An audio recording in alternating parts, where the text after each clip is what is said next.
SBI large cap mutual fund অনেক দিন থেকেই এই ফান্ডটি আন্ডার পারফরমেন্সে আছে।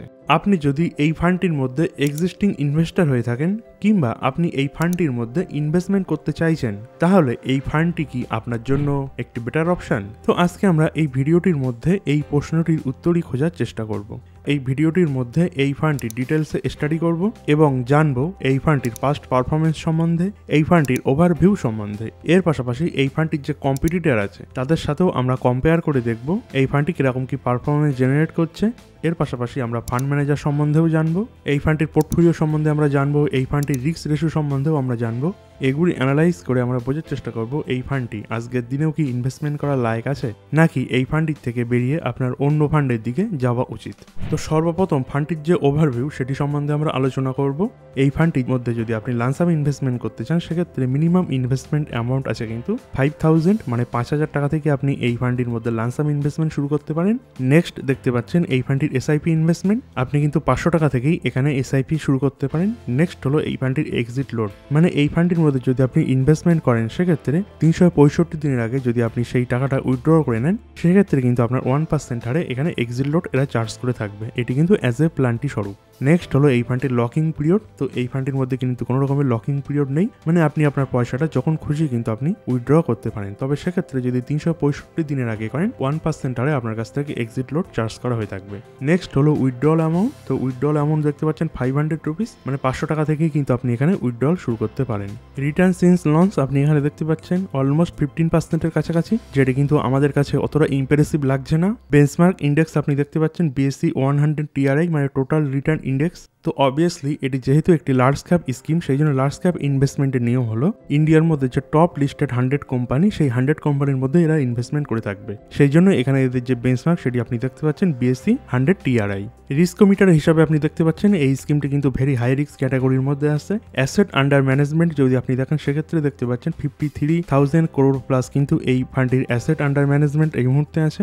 এই ফান্ডটি অ্যাসেট আন্ডার ম্যানেজমেন্টের হিসাবে এই ক্যাটাগরির মধ্যে সেকেন্ড পজিশনে কিন্তু র্যাঙ্ক করে থাকে। তো নেক্সট আপনি এক্সপেন্স রেশোর ক্ষেত্রে দেখতে পাচ্ছেন এই ফান্ডটির এক্সপেন্স রেশো আছে 0.81%, যেটা কিন্তু খুব বেশি কিংবা খুব কম এটি আমাদের কোনোটাই লাগছে না, মোটামুটি কিন্তু ঠিকঠাকই আছে।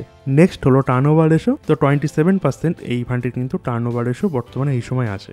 নেক্সট আমরা আলোচনা করব এই ফান্ডটির পাস্ট পারফরমেন্স সম্বন্ধে। তো পাস্ট পারফরমেন্স আলোচনা করলেই আপনি একটি আইডিয়া পেতে পারেন ফান্ডটি পিছনে যে বছরগুলি চলে গিয়েছে সেই সমস্ত ইয়ারে এই ফান্ডটি কিরকম কি পারফরমেন্স জেনারেট করেছে। তো প্রথম 6 মান্থের হিসাবে যদি আপনি দেখেন, সেক্ষেত্রে দেখতে পাচ্ছেন বেঞ্চমার্ক রিটার্ন জেনারেট করেছে 9%-এর উপরে, এবং পার্টিকুলার এই ফান্ডটি রিটার্ন জেনারেট করেছে অলমোস্ট 9%-এর কাছাকাছি, মানে প্রথম 6 মাসেই কিন্তু পার্টিকুলার এই স্কিমটি আন্ডার পারফরমেন্স করেছে।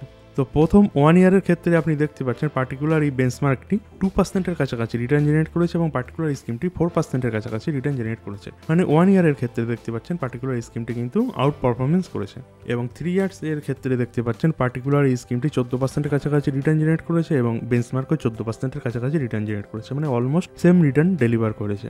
5 ইয়ার্সের ক্ষেত্রে দেখতে পাচ্ছেন অলমোস্ট সেম ক্যাটাগরি রিটার্নই ডেলিভার করেছে। 7 ইয়ার্সের ক্ষেত্রে দেখতে পাচ্ছেন অলমোস্ট সেম, মানে বেঞ্চমার্কও যেরকম রিটার্ন জেনারেট করেছে পার্টিকুলার স্কিমও কিন্তু একই রকম ভাবেই রিটার্ন জেনারেট করছে। এবং 10 ইয়ার্সের ক্ষেত্রে দেখতে পাচ্ছেন বেঞ্চমার্ক বেশি রিটার্ন জেনারেট করেছে এবং পার্টিকুলার স্কিমটি কিন্তু কম রিটার্ন জেনারেট করছে, মানে পার্টিকুলার স্কিমটি কিন্তু আন্ডার পারফরমেন্স করছে। তো ওভারঅল যদি আপনি দেখেন, সেক্ষেত্রে কিন্তু খুব ভালো একটি রিটার্ন আপনি এর মধ্যে পাবেন না, মানে বেঞ্চমার্ক যেরকম টাইপের রিটার্ন জেনারেট করছে পার্টিকুলার স্কিমটি কিন্তু সেই একই টাইপের রিটার্ন জেনারেট করছে। তো যদি আপনি র্যাঙ্ক উইথ ক্যাটাগরি এই ক্যাটাগরির মধ্যে দেখেন, সেক্ষেত্রে দেখতে পাচ্ছেন পার্টিকুলার এই স্কিমটি কিন্তু পিছনের বছরগুলি, মানে পিছনের 10 বছরের মধ্যে টপ 10-এর মধ্যে কিন্তু কখনোই আসতে পারেনি, মানে পার্টিকুলার স্কিমটি কিন্তু অতটাই ভালো রিটার্ন জেনারেট করছে বলে আমাদের মনে হচ্ছে না। তো এটি কিন্তু খুবই একটি কনসার্নিং ফ্যাক্টর যদি আপনি অনেক সময় ধরে এই স্কিমটির মধ্যে ইনভেস্ট করছেন তাহলে, কিংবা আপনি ইনভেস্টমেন্ট করার কথা ভাবছেন তাহলে। তো এটি একটি রেড ফ্ল্যাগ লাগছে আমাদের এই স্কিমটির সম্বন্ধে, যেটি আপনার অতি অবশ্যই কনসিডার করা উচিত।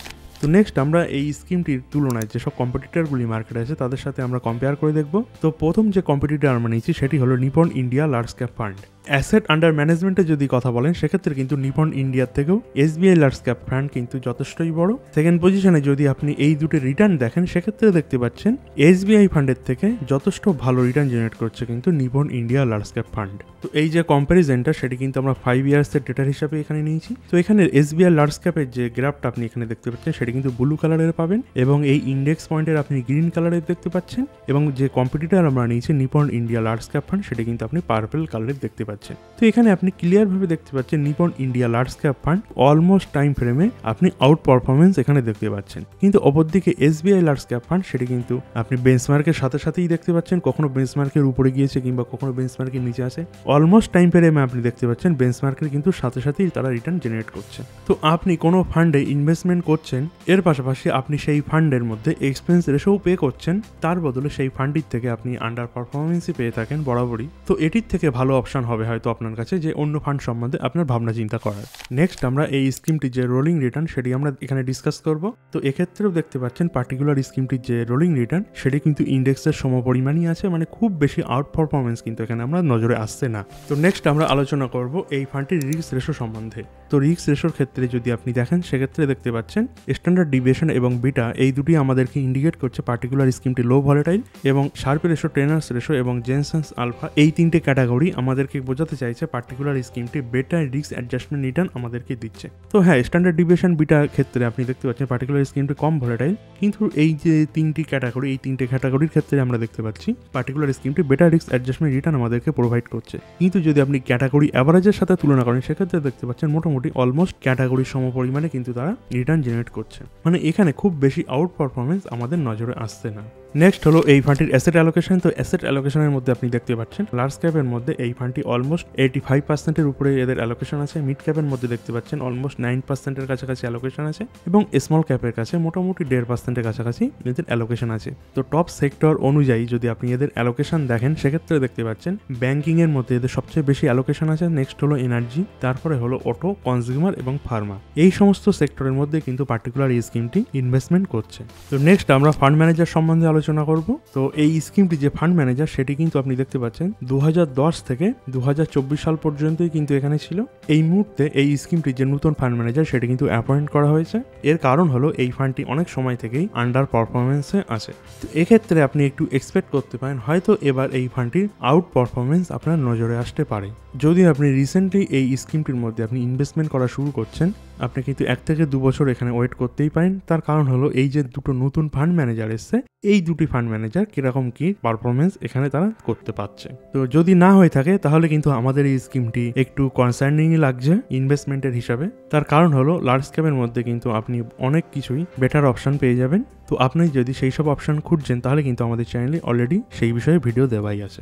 এর পাশাপাশি আপনি যদি এই ফান্ডটির মধ্যে এক্সিস্টিং ইনভেস্টর হয়ে থাকেন তাহলে কিন্তু আপনি অন্য ফান্ডের মধ্যে ধীরে ধীরে আপনার ফান্ডটি ট্রান্সফার করা শুরু করতেই পারেন, এবং আপনি যদি নিউ ইনভেস্টর হয়ে থাকেন তাহলে অতি অবশ্যই আপনি অন্য ফান্ড এক্সপ্লোর করতেই পারেন। তো এখানে আপনার পয়েন্ট অফ ভিউ থেকে আপনি ইনভেস্টমেন্ট করতেই পারেন আপনার যদি ভালো লেগে থাকে। এর পাশাপাশি যে কোনো ফান্ডে ইনভেস্টমেন্ট করার আগে অতি অবশ্যই আপনি আপনার যে ফাইন্যান্সিয়াল অ্যাডভাইজার আছে তার সাথে কিন্তু কনসাল্ট করেই নেবেন। ভিডিওটি যদি ভালো লেগে থাকে তাহলে অতি অবশ্যই লাইক, কমেন্ট, শেয়ার, সাবস্ক্রাইব করতেই পারেন, এবং আমাদের চ্যানেলের বাকি ভিডিওগুলি এক্সপ্লোর করার জন্য ঠিক এই জায়গায় আপনি ক্লিক করতে পারেন।